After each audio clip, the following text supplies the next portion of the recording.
Picture this. It's the 5th century CE. You see one of the most famous kings in history of this time period, King of the Franks, which in later would become France today, King Clovis. King Clovis passes the hill where Königstein Ruine, or Castle Ruins, stands today, where I am standing right now. A beautiful virgin appears right before King Clovis and asks him to become Christian. Now King Clovis obliges and becomes Christian. And because of that, in front of this hill where this castle stands today in the 5th century, King Clovis decides that he's going to build a castle in this exact spot. Or so the legend goes. But there's actually really no evidence to point to this, and there's no evidence that shows that this truly did happen. But legends are a great way to start to delve into the history of a location that we visit.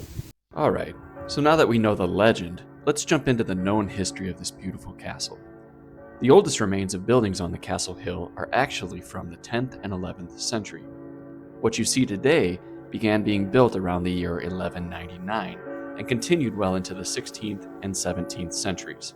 The castle was built in the 11th century to secure the imperial road from Frankfurt to Cologne, which was a very important route in those days.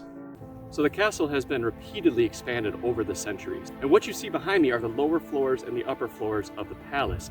Now the lower floors were built in the early 14th century, along with the lower floors of the castle tower. Now think about that. That is over 700 years old. Imagine what it would have taken to build this magnificent structure all the way back then. I know I couldn't do it right now, and it's 2024. So when you visit a site like this, really take it in and just think, how did they do this? It's wonderful, and that's what makes history amazing. Due to the destruction by the French at the end of the 18th century, the castle now appears as a ruin. This is the second largest fortress ruin in Germany and offers a pretty spectacular panorama with a view over the Rhine-Main plain and into the Taunus forests and mountains. The castle is connected by the castle in Kronberg and Königstein Castle by the 3 Burgenweg, making it easily accessible to hikers.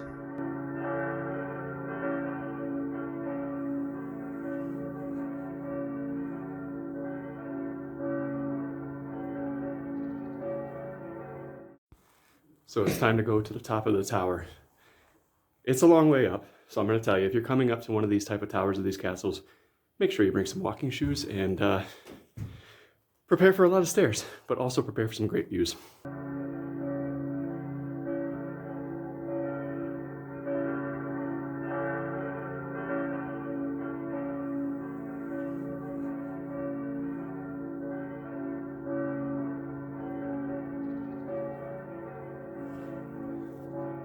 So as I've showed you today, legends and folktales are an interesting, fun, and great way to unlock the doors of the mysteries and the histories of the locations we visit.